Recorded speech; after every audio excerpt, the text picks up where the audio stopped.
নমস্কার বন্ধুরা, জেবি কিচেনে সবাইকে স্বাগত। আশা করি সবাই ভালো আছেন।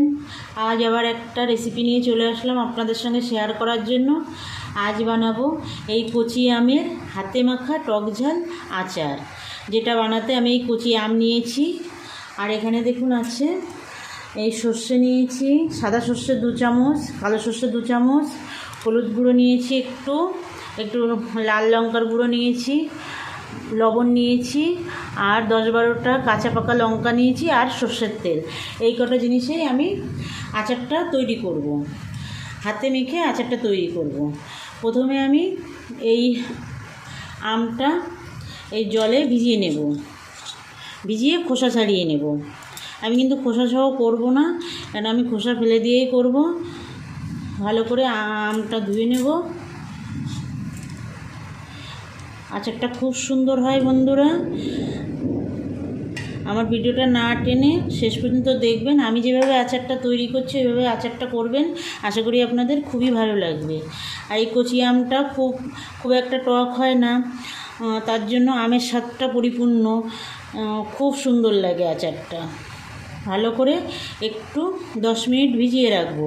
ভিজিয়ে রেখে ভালো করে ধুয়ে নিয়ে তারপরে খোসা ছাড়িয়ে আমি দেখিয়ে দিচ্ছি কিভাবে করতে হবে।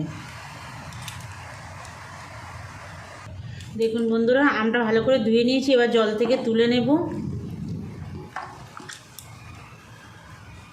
দেখুন আমি আরেকটা বাটিতে জল নিয়েছি, এই বাটিতে খানিকটা হলুদ দিয়ে দেব, একটু হলুদ জল বানিয়ে নেব।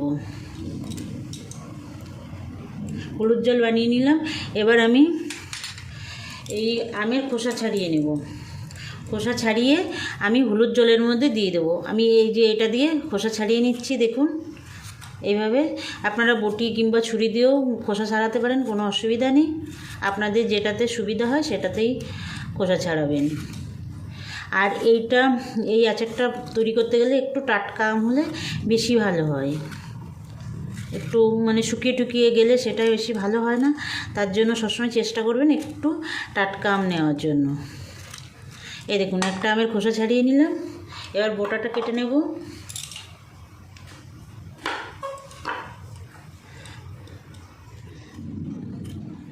বোটা কেটে নিলাম। এবার সঙ্গে সঙ্গে আমি এই হলুদ জলের মধ্যে দিয়ে দেবো। তাহলে এই আমে যে কষটা আছে সেই কষটা ওই হলুদ জলে পুরোটা বেরিয়ে আসবে। সবগুলো আম খোসা ছাড়িয়ে নিয়ে আমি ফেরত আসছি।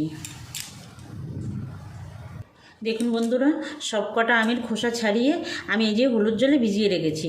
10 মিনিট রেখে দেবো ভিজিয়ে। দেখুন বন্ধুরা, 10 মিনিট হয়ে গেছে। এবার ভালো করে একটু ডলে ডলে ধুয়ে আমগুলো তুলে নেব। এই যে আমগুলো এভাবে তুলে একটা সুতির কাপড় দিয়ে ভালো করে মুছে নিতে হবে, গায়ে যাতে একটু জল না থাকে।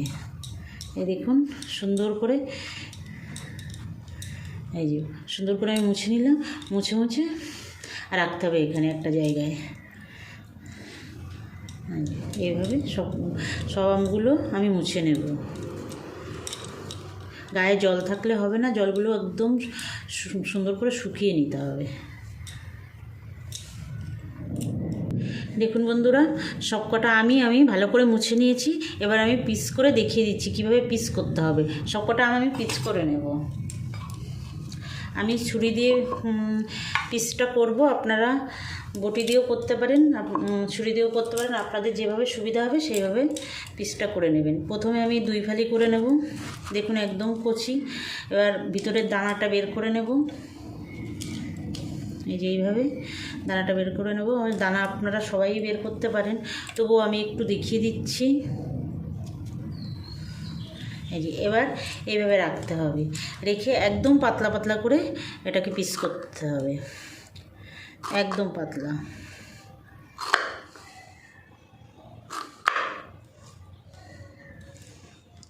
দেখুন বন্ধুরা, এই যে একদম এরকম পাতলা পাতলা করে করতে হবে। পাতলা করে এটাকে আবার এই 3 ফালি করতে হবে। এরকম চৌকো চৌকো করে পিস করে নিতে হবে সব আমগুলো।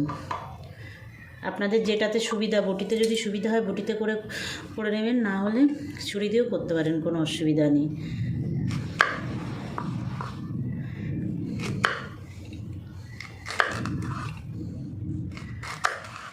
এইভাবে ধরে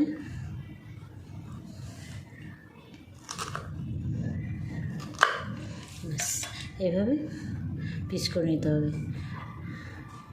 আমি সবগুলো আম এরকম পিস করে নিয়ে ফেরত আসছি বন্ধুরা, সঙ্গে থাকুন।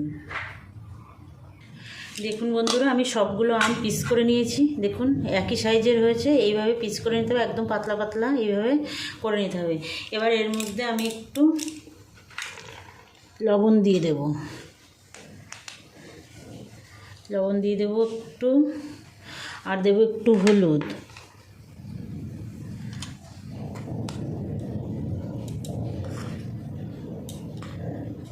দিয়ে এবার আমি আমটাকে মেখে নেব, চামচ দিয়ে মাখলেই হবে।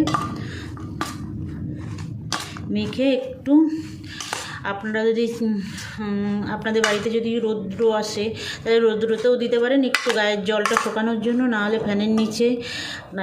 একান্ত সেটাও যদি না হয় তাহলে যেরকম আমি গোটা আমগুলো সুতির কাপড় দিয়ে মুছে নিলাম, একটু ওরকম করে একটু জলটা মুছে নিতে হবে। জলের মধ্যে পড়া যাবে না আচারটা, তার জন্য একটু মুছে নিতে হবে। এই আমি ভালো করে মেখে নিলাম, আমটা নরমও হয়ে যাবে, আর এর ভিতরে যেটুকু জল আছে সেটা বেরিয়ে সেটা শুকিয়েও যাবে। আমি একটু ফ্যানের নিচেই দিয়ে রাখবো। দেখুন এইভাবে মেখে রাখতে হবে। এটা শুকাতে শুকাতে আমি এই মশলাটা করে নেব।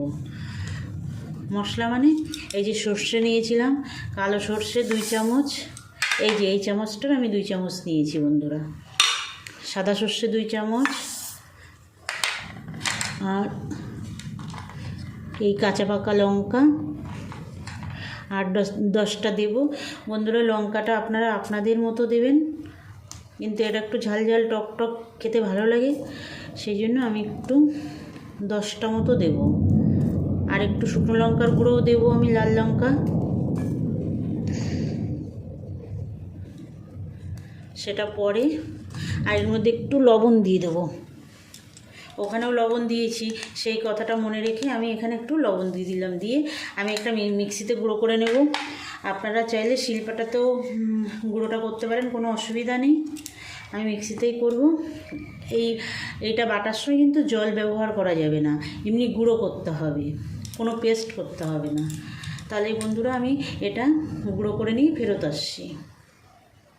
দেখুন বন্ধুরা, সর্ষে লঙ্কা আর লবণ দিয়ে আমি বেটে নিয়ে এসেছি। এ দেখুন একদম জল ছাড়া, জল দিলে হবে না, এইভাবে বেটে নিতে হবে। আপনারা শিলনোড়াতেও বাটতে পারেন, কিন্তু মিক্সিতেও কিন্তু সুন্দর হয়। দেখুন একদম মিহি হয়ে গেছে, একটা সর্ষেও গোটা নেই। এবার আমি দেখুন আমটাও একদম গায়ের জলটা শুকিয়ে গেছে। দেখুন এবার আমি এই আমের মধ্যে দিয়ে দেব এই সর্ষে লঙ্কা বাটাটা। লবণ আর আমি দেবো না, লবণ তখন আমের সঙ্গে দিয়েছিলাম, তারপরে এই সর্ষে বাটার সময়ও দিয়েছি, আমি লবণ আর দেবো না। বানাবেন বন্ধুরা, এটা খুব সুন্দর লাগে খেতে, আর কচি আমেরটা দারুণ টেস্টি হয়, বানিয়ে দেখবেন। আর আমার যে সকল বন্ধুরা এখনও আমার চ্যানেলটা সাবস্ক্রাইব করেননি, আপনাদের কাছে অনুরোধ আমার চ্যানেলটা সাবস্ক্রাইব করে আমার সঙ্গে থাকবেন বন্ধুরা। বেল আইকনটা প্রেস করে রাখবেন, আমি যদি যখনই নতুন কোনো ভিডিও দিই তখন আপনাদের কাছে নোটিফিকেশান চলে যাবে। আর যে সকল বন্ধুরা আমার সঙ্গে আছেন, আমাকে সাবস্ক্রাইব করে আমার ভিডিও সবসময় দেখেন, লাইক কমেন্ট করেন, তাদেরকে অসংখ্য ধন্যবাদ। আমার সঙ্গে থাকবেন বরাবরের জন্য।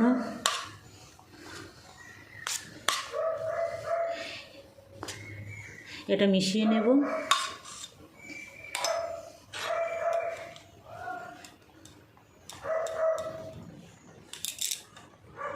দেখুন বন্ধুরা, সর্ষে বাটাটা মেখে নিয়েছি। এবার আমি একটু লঙ্কার গুঁড়ো দেব, লাল লঙ্কাটা দেব, দেখতেও ভালো লাগবে, খেতেও ভালো লাগবে। আর এত সুন্দর সেন্ট সেরেছে না, খুবই ভালো লাগছে। মানে কি বলবো, আম মাখা করতে গেলে যেরকম সেন্ট বেরিয়ে আসে সেরকম। সামান্য আর একটু হলুদ দিয়ে দেব, আর দেব এই যে সর্ষের তেল। সর্ষের তেল ছাড়া কিন্তু আচার হয় না বন্ধুরা। মেখে দেখে নেব পুরোটা লাগবে কি না। দেখুন বন্ধুরা কত সুন্দর লাগছে দেখতে, এটা খেতে কিন্তু দুর্দান্ত লাগে।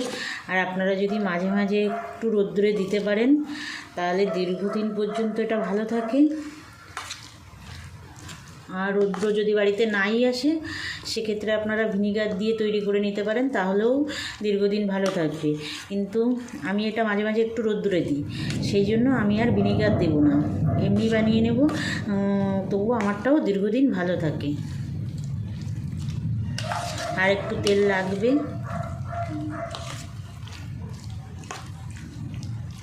দেখুন কত সুন্দর হয়েছে।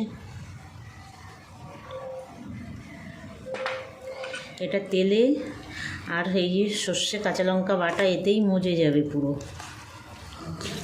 এত ভালো হয় এটা, আপনারা না খেলে বুঝতে পারবেন না।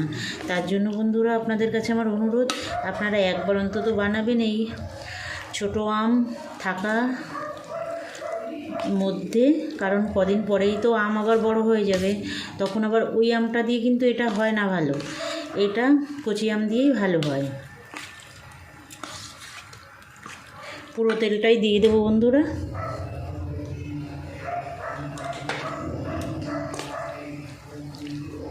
মিশিয়ে নেব ভালো করে।